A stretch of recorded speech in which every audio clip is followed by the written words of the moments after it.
Tshisekedi service za secret bamubwiye ko ashobora gufata amabuye y'agaciro bakagenda bakayapropoza abanyamerika n'ibihugu bikomeye ku isi kugira ngo babafashe. Bo bari bazi ko ari ukugenda bakabwira Amerika bakayibwira ati ngwino tugwaye ama concession za Kambove za Kalima n'ahandi hose hanora amabuye y'agaciro, nawe agahita azana abasirikare. We niko yarazi yoreza delegation muri Amerika y'aba expert b'abakongomani bagera kuri 12, ariko bagize amahirwe make ntibakirirwa. Bari bafite bagombye kwakirwa kuri Pentagon ntibabakira, abandi kuri Departement d'Etat ntibabakira. Baza kubonana n'umutwe wa sénateur sénateur bari muri commission ya défense na sécurité. Barabasobanurira ariko babwira ati no, ati tubasabye ibintu bitatu. Tugiye kwanza kohereza un envoyé spécial aze arebe iyo programme zanyu ukuntu zimeze, hanyuma aje yabasabye ibintu bitatu. Icya mbere ati ntibashobora kuinvestisa muri Congo hatabaye ikintu bita ko regulariser le climat des affaires. Climat des affaires sinzi mu Kinyarwanda niba ndayivuga ngo iki, ngo uko amasosiyete aza agasaba ibyangombwa, ibibazo by'imisoro, niyo bita climat des affaires kugira ngo biborohere. Cyo ni cyambere ko climat des affaires ya nyuma ku isi ni yo muri Congo. Ni ushobora ku introduisa demande yo kugira ngo ubone certificat nango ubone licence yo gucukura nawe yo kuexploiter zahabu, ukabamara n'imyaka 2 bakuriya ruswa utarabona document kandi warujuje ibyangombwa. Alors ibyo barabwe ati cyambere climat des affaires. Icya kabiri mugomba kuba mufite certification iri ya international iri certifié yo gucertifier les minéraux zivuye mu turere twose tutazaza gufata les minéraux de sang. Icya gatatu kuturasira ko ibintu bya corruption ingamba mumaze kubifatira. Ibyo ro kumva ko mu ijoro rimwe ko afata ikibazo cya corruption agize kirangize afata ikibazo cya certification y'ama minéraux aregeleza ikibazo cya climat des affaires. Urumva ko bari bamunanije. Niyo mpamvu wabonye uriya mu senateur asubira muri Amerika avuga ati yabera ntabwo yabona igihugu kiri corrompi, kuko babasabye iyo plan yo kwerekana ukuntu bazakemura ikibazo cya ruswa mu gihugu. Ibyo byose yarahageze asanga nta na kimwe bateguye, asubiyeyo akora raporo mbi cyane. Iyo raporo ni isaha bari kumwita ngo ni Rwanda. Urebye mu Twitter yose bari gukora ati mundele wana za Rwanda daire kutozana basi moko azwa na Kigali ngo afite abagore ngo bamuhaye Kigali ngo n'impamvu yageze muri Amerika ahita hindura, alors que yavuze ibintu yasanze bari babasabye nta na kimwe bigeze bakora. Donc iyo deal yarapfuye. Ntabwo abanyamerika ari ntabwo barogota kwiyarara.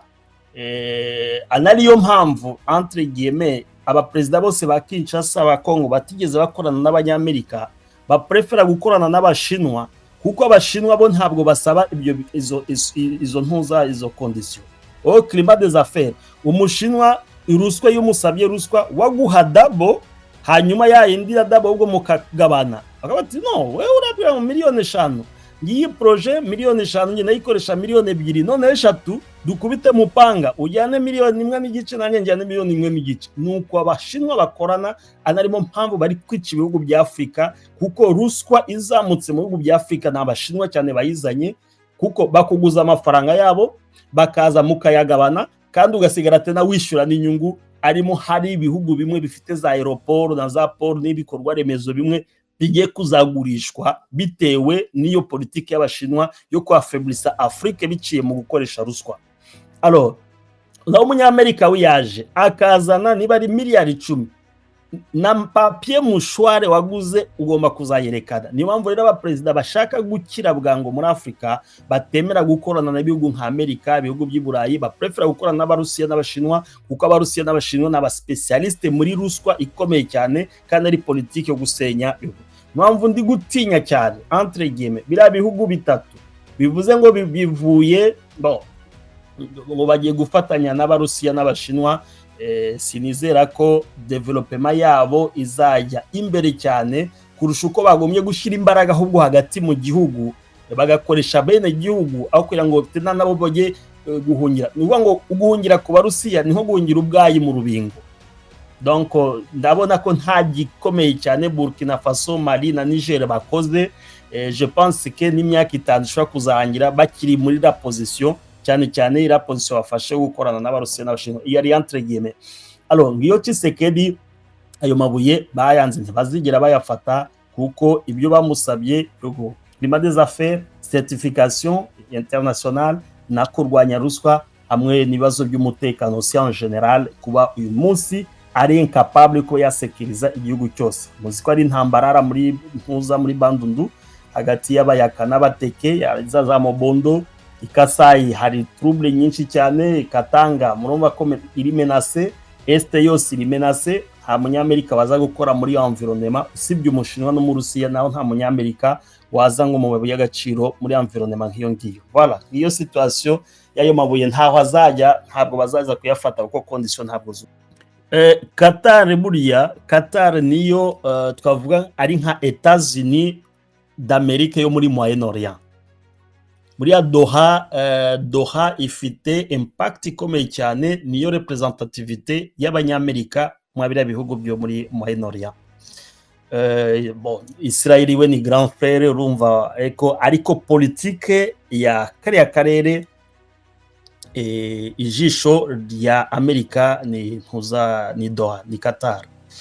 Alors kumva ko Qatar yinjiye muri iyi dossier uwo wari uyishinzwe ni Lorenzo nawe akaba ntabwo yarafite credit ntoya, ariko ikibazo cyateye Lorenzo nk'umusirikari yarivumbuye avuga ati ibintu nkora mbwira Tshisekedi tubonanye kenshi gashoboka, me ntabwo anyumva.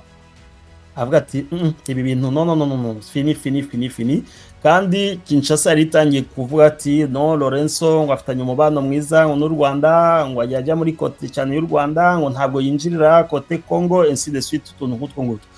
Lorenzo abivuyemo byararebye muri Afrika hose bashaka undi president wafata iriya leadership, baproposa president wa ntuza wa Brazzaville nani Denis Sassou Nguesso aravuga ati reka da ashwi we n'umuvuza ngaha hafi, ukuri ndakuzi, Kigali nagiyeyo ukuri ndakuzi, Kinshasa nagiyeyo ukuri ndakuzi, ejo nifata decision azavuga ngo nakomi Rwanda, kandi n'ukuntu Rwanda budufitanye akoro mu bya agriculture, ko bajya bavuga ngo Brazzaville ngo yamaze ngo kuba ngo Rwanda ngo babagurishije ngo imirima myinshi. Aravuga ati reka da Miss Taki.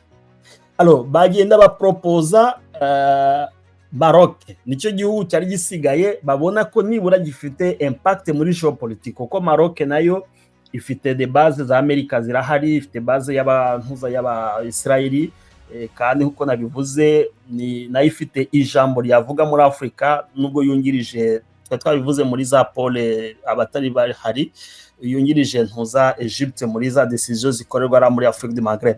Alors basanga ko uya Roi Hassan nawe ni inshuti y'u Rwanda, we bikarishe cyane kurusha na Sassou Nguesso, kandi ikindi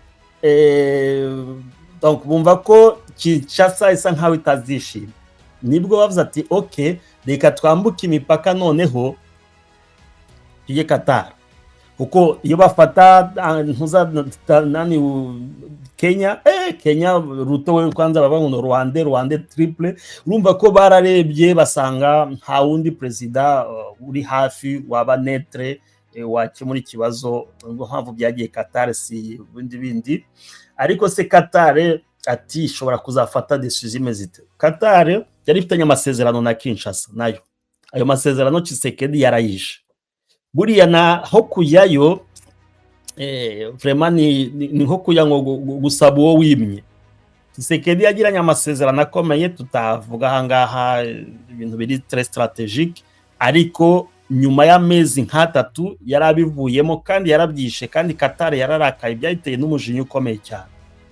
Alors kujyayo Qatar iracyari kujua role yayo bayihaye, kuko muri Afrika hatabonetse indi tuza delegation yaragiye, ngira ngo mwese mwari bikurikiranye, abo twamenye byavamo, ariko ntacyo nge mbona special gishobora kuvayo, kuko kugeza iyi saha Tshisekedi aracyari muri position de va-t-en-guerre.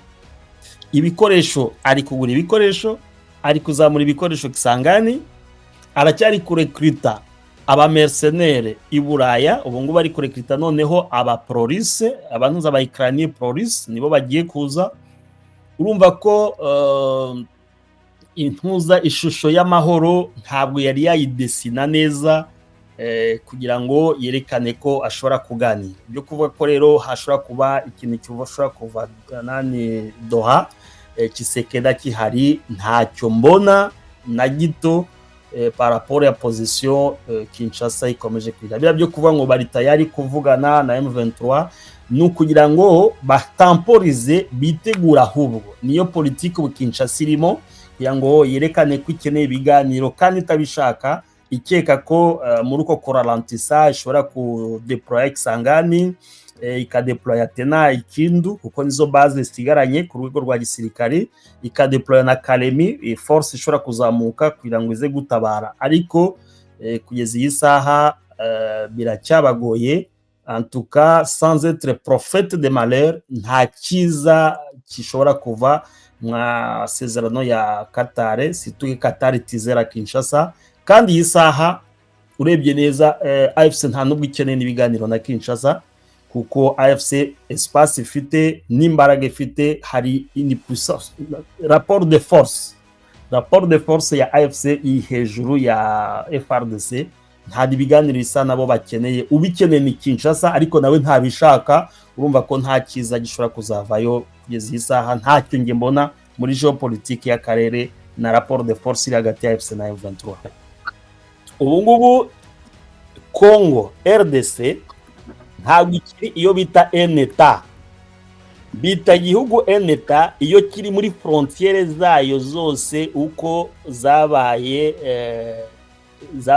négocier kuva charte africaine muri 63 ikonfirma impuza ama frontiere yose bihugu. Burya niyo muri 63 niyo frontiere zabaye bien confirmé z'ibihugu byinshi, usibye ko kuri Congo ahubwo n'amaborne ya nyuma hagati n'u Rwanda yashinzwe ejo bundi, je pense mu mwaka ushize 2000, mbere yuko intambara iba gatoya, je pense muri 2018-2019. Voilà.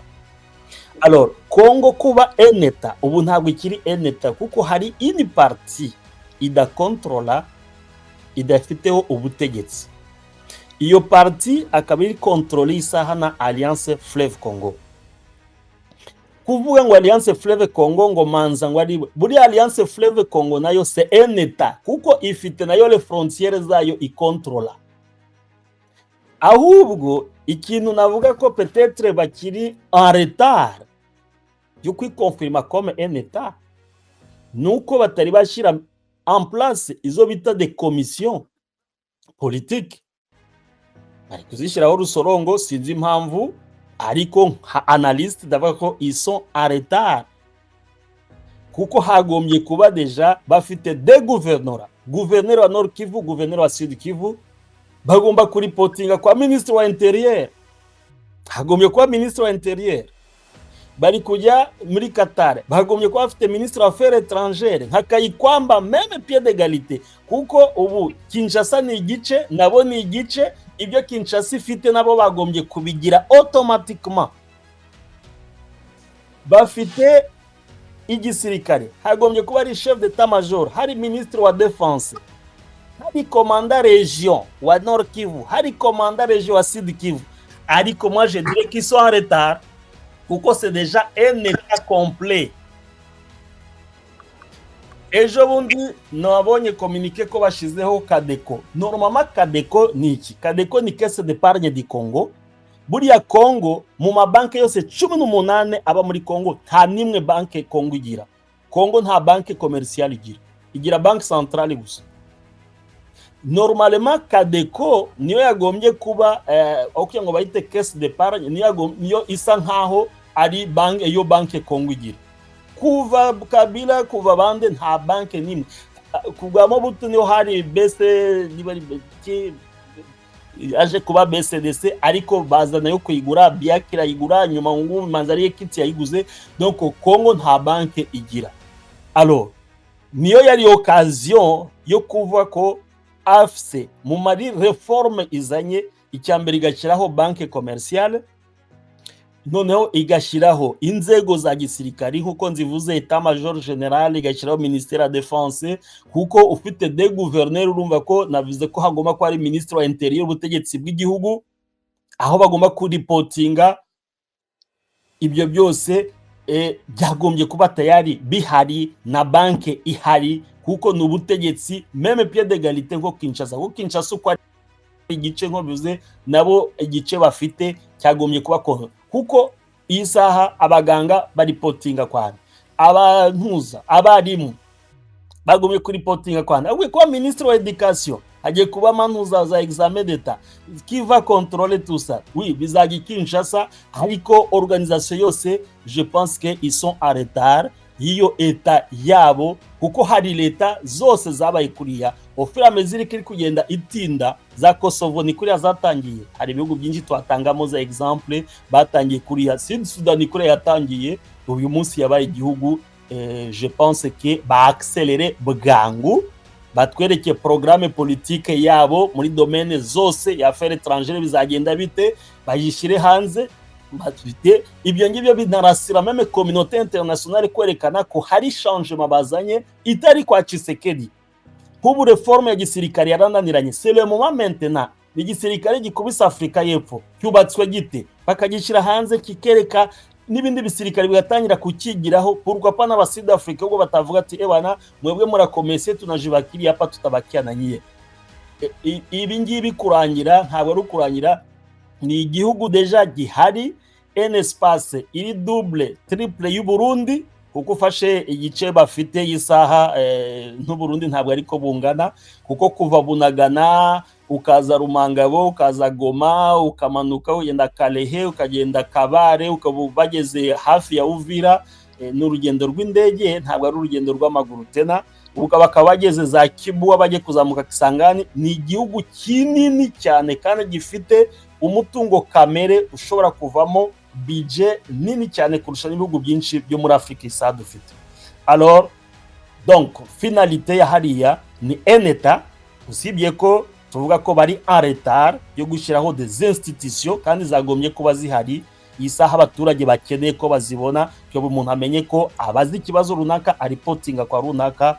Je pense bashireho pression ikomeye cyane kugira ngo iyo gouvernement national iboneke, kugira ngo les deux gouverneurs nora baje babona aho batanga rapport kuri échelon national badatanze rapport kuri coordination ko niveau bakirimo ntabwo ari ya coordination, niveau bagezemo ni niveau yo kugira ngo habe un gouvernement responsable ifite des commissions nubwo batabita ba ministre bakitwa ba commissaire, ça dépend na réforme bakora ariko abaturage barabikeneye kandi imbaraga barazifite bagomye kuyaccélera abaturage bakiyumvamo. Ejo nejo bundi babona babayoboye neza ubwicanyi bushize nta FDLR tena, ekonomi imeze neza, ibiciro bimeze neza, hari relation de bon voisinage, abaturage bashobora kuvuga ati mukoresha amatora kamarampaka referendum comme ça tunajidetache na Kinshasa, abaturage bakavota 99% et c'est fini. Iyo referendum ugasanga Conseil de sécurité des Nations Unies ici yemeza